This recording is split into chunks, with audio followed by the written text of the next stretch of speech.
Okay, so for 14-3, this is very, very similar to 14-2 when we're still talking about surface area, but now we're talking about pyramids and cones.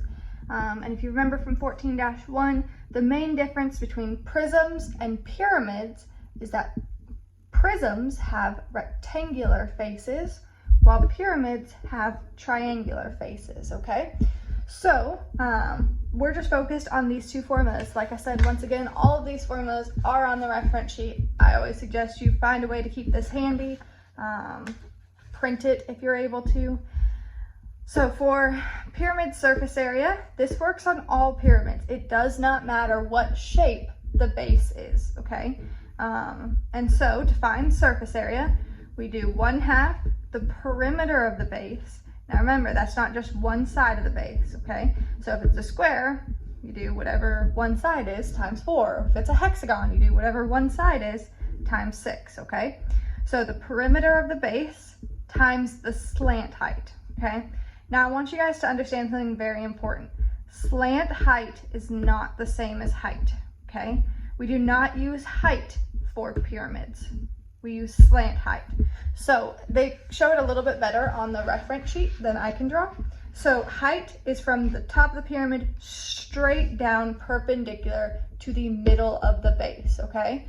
But slant height goes from the top still, but it goes slanted down to the middle of one of the sides of the base. Not to the middle of the base, but to the middle of a side of the base, okay? So it goes slanted. It's like if you were to walk down the pyramid, and the height is like taking an elevator straight down the pyramid. Slant height, like a staircase or an escalator. Height, like an elevator, okay?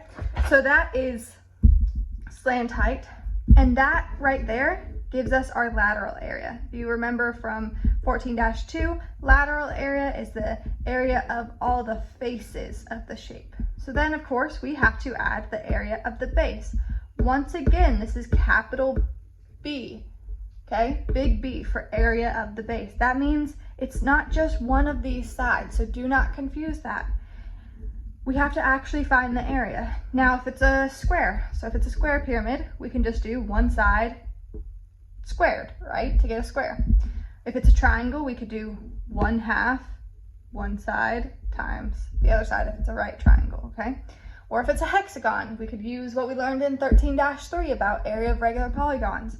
There's a lot of different ways to go about this, but keep in mind that big B stands for the area of the base, okay? Remember, we do not use slant height, or we do not use height for pyramids, we use slant height, okay?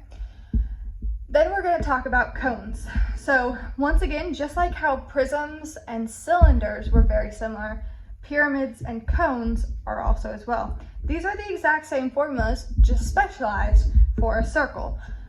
Because remember, circles always think they're special. That's why I don't like them. But to find surface area, we have this 1/2 times perimeter of base. But if you guys remember, what do we call perimeter of a circle? Circumference, right? How do we find circumference? 2 pi r. So then if we do 1/2 times 2 pi r, that 1/2 and that 2 kind of just cancel off. So we don't have to write that in here. So then I'm just left with pi r for my circumference times 1/2. So, and most likely we'll be given the radius. And then we multiply by slant height. Once again, you can see here very clearly, slant height goes down the side of the cone, not straight down the middle, okay? And then, of course, we got to add the area of the base. There's one circle, so the area of a circle is pi r squared. We add that on.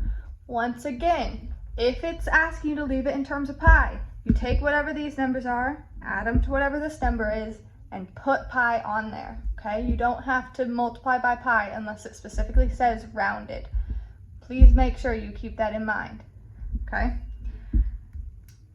And then slant height is similar to the hypotenuse of a right triangle with legs being the height and the radius. What I mean by that is this type of problem might try and be a little bit tricky. It might give you the height and the radius, but we don't need height in this problem. We need slant height.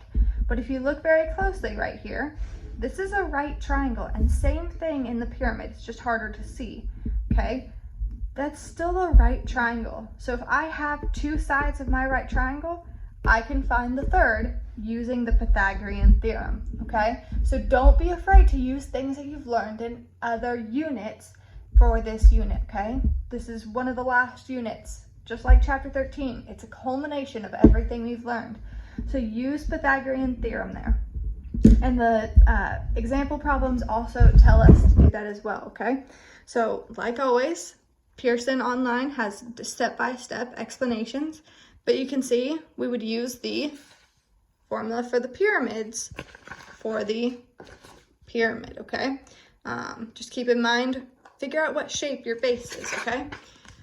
And it shows you an example of using the Pythagorean theorem to find a missing side, just regular problems. And then, so for our practice problems, 1 through 6, they're really simple. Remember, if it gives you the height, find the slant height using Pythagorean theorem, okay?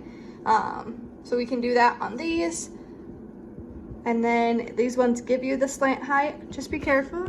That one is diameter, not radius, so keep that in mind, okay? So read questions carefully, make sure you're answering the question that's asking. Then we do 9 through 15. If you're struggling with the word problems, I suggest you just draw it out, okay? And then these ones down here, find the area of one shape, add it to the other area of the other shape. They're called composite figures. Figures made up of multiple different shapes. So we can see we have a cylinder here, so we find the surface area of that cylinder, and we find, and actually keep in mind though that this wall is not being seen at all, okay? So we don't want to count that base in our surface area when it's asking for total surface area. We don't have to keep that in mind for volume when we get there in the next unit, but for surface area, we'd want to find the lateral area of the cone, the lateral area of the cylinder, and then add one base on, the area of just this base. So keep that in mind.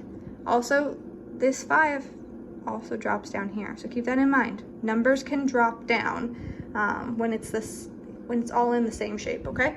So keep that in mind. The word problems aren't that hard. If you have any questions, please let me know. Remember, optional enrichment, highly recommend it. This is what our units would be if we had finished the school year like normal. And I am offering it as extra credit for anyone who is doing the work.